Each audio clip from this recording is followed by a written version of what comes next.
আবার গ্যাসজনিত যে কোনো ইন্ডাস্ট্রি যেগুলি এখানে আছে কেমিক্যাল নিয়ে এগুলি সব এখান থেকে সরিয়ে ফেলার জন্য আমি আজকে রাত্রি মাননীয় প্রধানমন্ত্রীকে বলবো।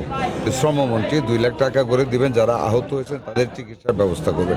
ঠিক আছে, এত বড় একটা গেঞ্জি রাস্তা দিয়ে ফায়ার সার্ভিস ঢুকতে পারে, কষ্টকর। এখানে আগেও শুনেছি অনেকবার আগুন লেগেছে আলুবাজার এই গ্যাস কারখানা থেকে, স্পিরিটের কারখানা থেকে।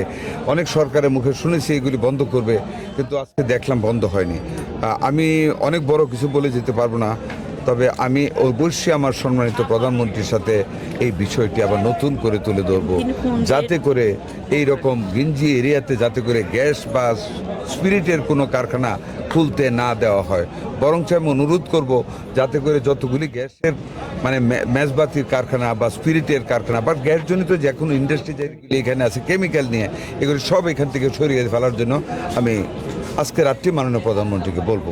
সবাই বলতেছে 5 জনই মারা গেছেন, পুলিশ বলতেছেন 5 জন, সিভিল ব্যুরোক্রেসি বলতেছে 5 জন, আর কতজন আহত এটি কেউই বলতে পারতেছে না। বা ভিতরে এখানে পাওয়া যাবে কিনা জানি না। আমি আসি, আমি সব স্তূপগুলি দেখবো, মেশিন আসতেছে, সরাবো, এক্সকেভেটর আসতেছে, দেখে যাবো। যদি পাওয়া যায় আপনাদের সামনে সেটা পাওয়া যাবে, আর যদি না পাওয়া যায় আমরা 5 জনই তো ধরে নেবো না।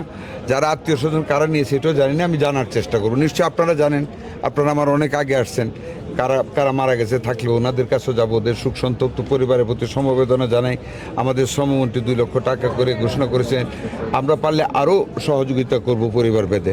আর যারা অসুস্থ তাদের চিকিৎসার দায়িত্ব নেব ইনশাল্লাহ।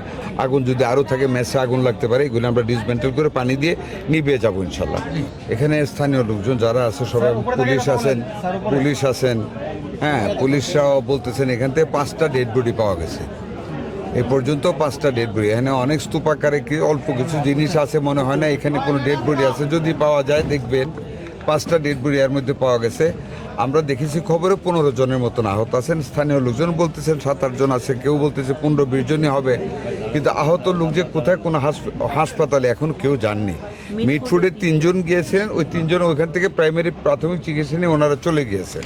আমরা খোঁজ করতেছি, আপনি শুনছেন। আর এখানে স্থানীয় লোকদের আমি বলেছি যদি কোনো খোঁজ পান কারা আহত লোক, আমরা তার চিকিৎসার দায়ভার গ্রহণ করব এবং আমরা নিব। আপনি এটাও শুনেছেন আমাদের নেত্রী নিপুণ বলেছে এর আগেও এটাতে নাকি আগুন লেগেছিল। আমি জানি না, আমি মাত্র শুনলাম আগেও 2 জন মারা গিয়েছিল এবং এটা বন্ধ হয়েছিল।